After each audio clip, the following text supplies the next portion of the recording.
Olá, eu sou a Pamela Elizabeth, estudante do curso de Pedagogia na Universidade São Judas Tadeu, no campus da Moca. Eu estou sob a orientação da professora Cristiane Simões.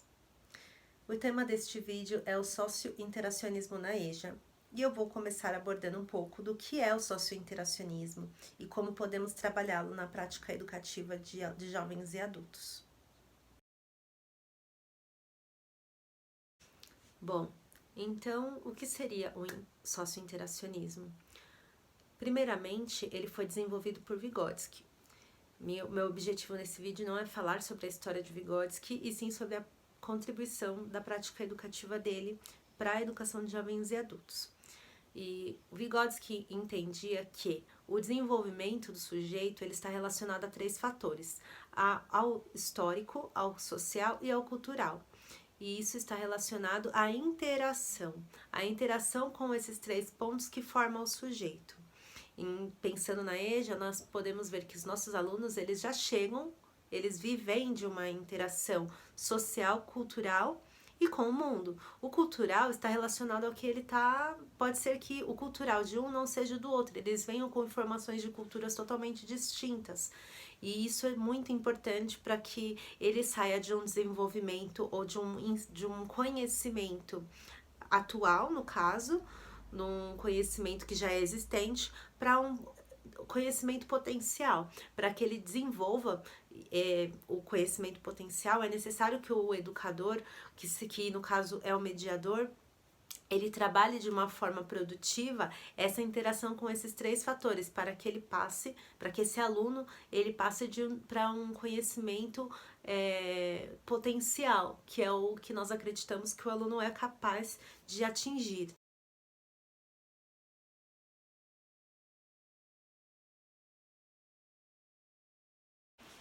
Bom, trazendo agora a relação das PCNs com a abordagem socio-interacionista, que na verdade as PCN, que é o Parâmetro Curricular Nacional, ela traz uma importância sobre a importância de ensinar o aspecto cultural, histórico e social também.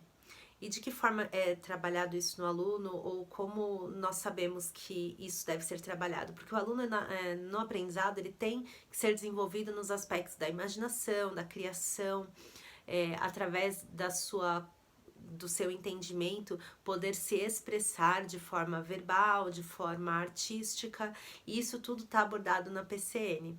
Isso tem total relação com a abordagem socio-interacionista, porque nós pensamos em todo um aspecto que, no caso, o aluno vive, né, que no caso é a interação com o seu meio social, para que isso seja produtivo para as práticas de ensino do educador.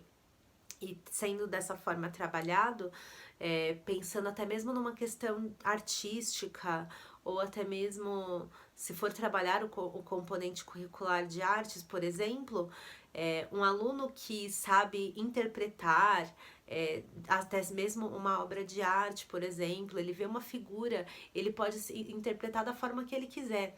E é importante ele ser exposto a esse tipo de situação para que ele desenvolva o seu aspecto de liberdade de expressão. É uma forma dele ter um pouco mais de autonomia e chegar de fato a um desenvolvimento potencial, a um conhecimento potencial, se for trabalhado de uma forma produtiva.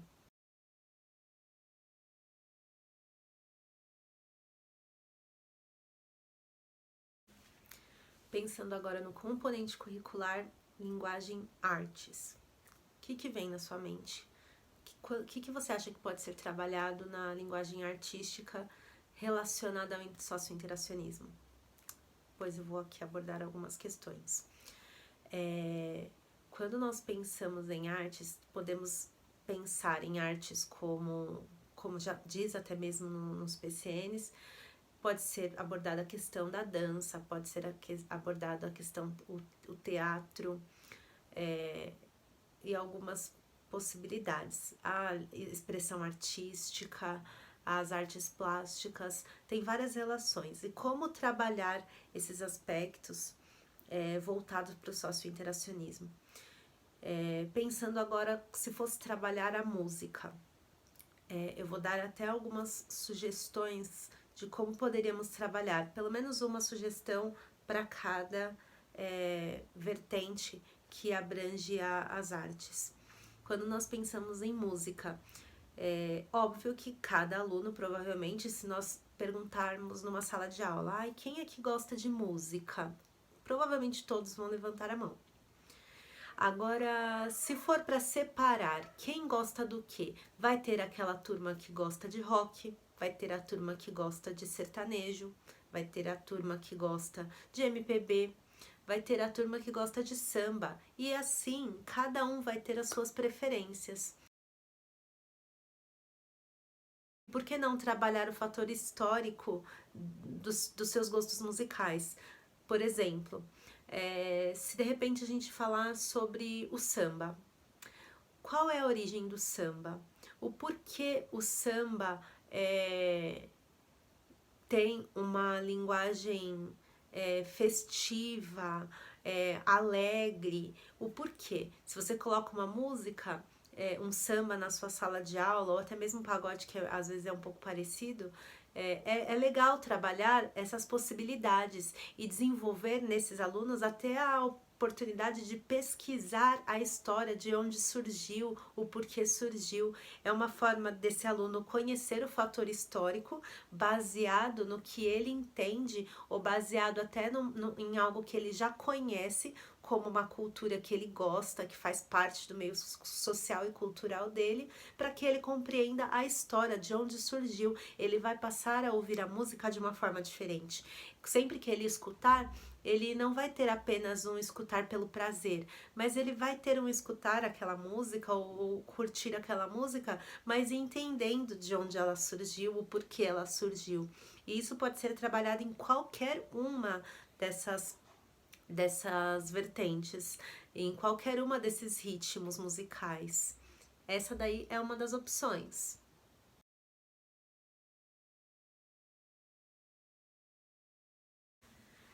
Pensando agora, se formos trabalhar o aspecto de artes plásticas numa turma de EJA, todo mundo talvez já tenha tido algum contato com artes plásticas, mas indiretamente, ou às vezes ele não percebeu aquilo como uma arte. Por exemplo, um quadro de um artista, para ele é uma arte. Talvez o desenho do netinho dele ele não veja como uma arte, ou o desenho do filho dele ele não veja como uma arte, mas é uma arte, é um contato que ele tem com a expressão. É uma forma da pessoa se expressar através do desenho. Isso daí é uma das possibilidades. E nós podemos pensar em trabalhar no nosso aluno da EJA a forma com que ele se expressa partindo de uma imagem hipotética. Por exemplo, eu vou colocar aqui agora uma obra de arte aleatória, que não é de nenhum artista famoso, é uma obra de arte de uma criança. E podemos pedir para os nossos alunos dialogarem. O que eles entendem, o que aquela criança está querendo expressar, o que aquela criança está querendo, que mensagem aquele desenho daquela criança está passando. Muito provável cada aluno nosso do EJA vai ter uma visão diferente. Pode ser que um aluno tenha uma visão de que a criança está querendo expressar seus sentimentos mais oprimidos, pode ser que aquilo tenha relação com uma memória que aquela criança viveu de um dia que ela gostou. Então, cada um vai ter uma visão de como ele interpreta aquela arte, que é uma arte. E podemos também propor uma situação para os nossos alunos fazerem a própria arte baseada de uma frase ou baseada a uma reportagem. Nós podemos colocar uma reportagem de uma situação, provavelmente, por exemplo, da ditadura militar. Uma foto da ditadura militar, da época de 1960. E pedir para aquele aluno expressar através da linguagem artística, botando para fora ou exteriorizando suas impressões através daquele desenho, daquela figura. Ele não vai copiar, porque o objetivo é deixar a imaginação fluir. a liberdade de expressão fluir. E como nós podemos trabalhar isso? Como ele vai expressar aquela foto de uma pessoa sendo opressa ou apanhando de um militar? Como ele vai expressar a opinião dele, o sentimento dele, através daquilo que ele viu, através da própria imagem do desenho artístico? E para isso ele não precisa ter materiais, recursos absurdos. Ele basta ter um lápis na mão, ele consegue se expressar. Um lápis e uma borracha já é o suficiente para aquele aluno.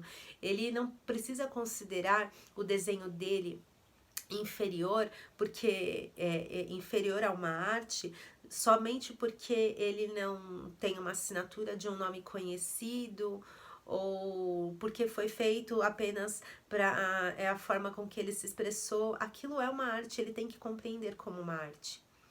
E é uma forma de trabalhar o socio-interacionismo, porque ele vai ter contato com uma figura que pertence a um momento histórico, ou um momento cultural e social, que na verdade pode estar relacionado aos três, e a partir daquilo ele vai trazer aquilo pro hoje dele e expressar as suas mais profundas opiniões e os seus mais profundos sentimentos sem utilizar a palavra e sem utilizar a linguagem escrita. Isso é muito importante trabalhar no aluno da EJA. Ele precisa aprender a desenvolver a sua forma de expressão sem necessariamente precisar da fala ou sem necessariamente precisar de uma caneta para escrever ou de um celular para digitar uma mensagem. Ele pode se expressar através do desenho também.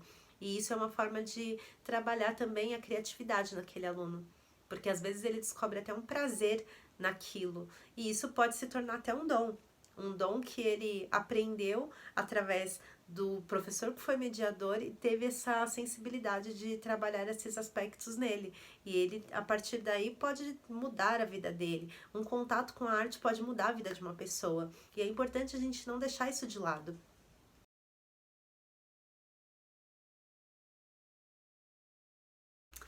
E agora pensando na dança.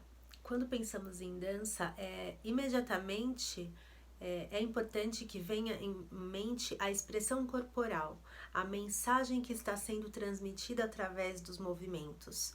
E a dança nada mais é do que isso, é a união de movimentos de uma forma artística que passa uma mensagem. Muitas vezes não está nem relacionado à música em si, porque, por exemplo, as músicas elas passam uma identidade tão forte, porque, por exemplo, eu vou colocar agora um vídeo de uma dança, não tem o áudio.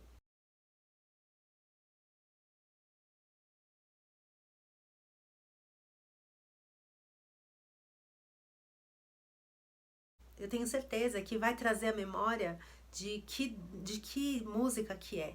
Independente dessa música existir ou não, só pela dança você já identifica. E isso acontece também com os nossos alunos. O nosso Brasil, principalmente, é um país que tem uma diversidade cultural muito grande, muito rica, desde os indígenas, então, eles já tinham as suas danças próprias, os escravos também tinham as suas danças, então tudo tem um contexto histórico e cultural. Na região do Nordeste tem as suas danças também que caracterizam uma identidade. Então, o contato com a expressão artística através da dança está totalmente relacionado ao socio-interacionista, porque está falando sobre uma identidade de um lugar que é relacionado a uma cultura e que faz parte do meio social que aquele povo convive, que aquele povo vive, faz parte daquela história, daquela identidade. E o nosso aluno ter o contato com esse tipo de abordagem que traz uma mensagem muito mais reflexiva do que prática necessariamente, vai abrir o leque e vai fazer com que os nossos alunos eles se tornem pessoas mais perceptivas. Eles percebam que o corpo transmite mensagens. Existe até um livro que o nome dele é O Corpo Fala, que fala sobre movimentos básicos. Por exemplo, uma foto de uma pessoa com o braço cruzado e uma com o braço descruzado. Por exemplo, numa entrevista, a mensagem que cada pessoa passa através dos seus movimentos do corpo, passar uma mensagem para aquele entrevistador. E os nossos alunos precisam saber disso porque eles vivem essas situações e estão totalmente relacionadas à linguagem corporal, que é direcionada também à dança, né? E uma ideia de uma atividade que pode ser trabalhada com um movimento corporal, com a dança em si, ou com a expressão, com a encenação, com a expressão artística, sem a necessidade da linguagem oral e sem a necessidade da linguagem escrita e sem a necessidade de sons. Por exemplo, pode ser simulada uma situação com os nossos alunos de você colocar emoções. Vamos falar de emoções. Por exemplo, uma palavra escrita tristeza, outra escrita felicidade, outra decepção, outra dor, e colocar dentro de um saquinho, por exemplo. E a turma inteira, você tirando um papel do saco e eles tendo que expressar esse tipo, expressar através do seu movimento corporal o que representa aquele sentimento, cada um vai se expressar de uma forma. E isso é muito individual e tá certo, o importante é incentivar, o importante é fazer com que eles tenham contato e percebam a importância da expressão corporal e não somente através da dança, mas também através da dança.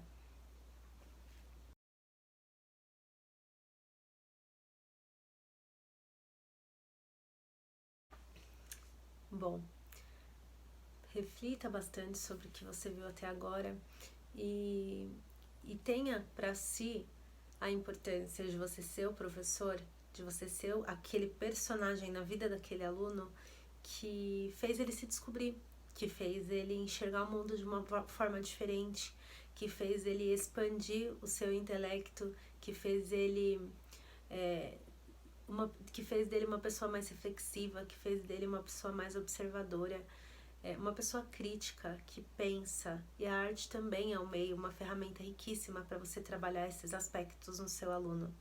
Todo aluno que chega até as suas mãos, ele tem um potencial, ele tem um conhecimento potencial e depende de você usar as ferramentas certas para chegar nesse potencial que todos eles esperam, mas que eles não sabem qual é o meio, mas você sabe. Bom, é isso. Eu quero agradecer até aqui e eu espero que vocês tenham gostado. Obrigada!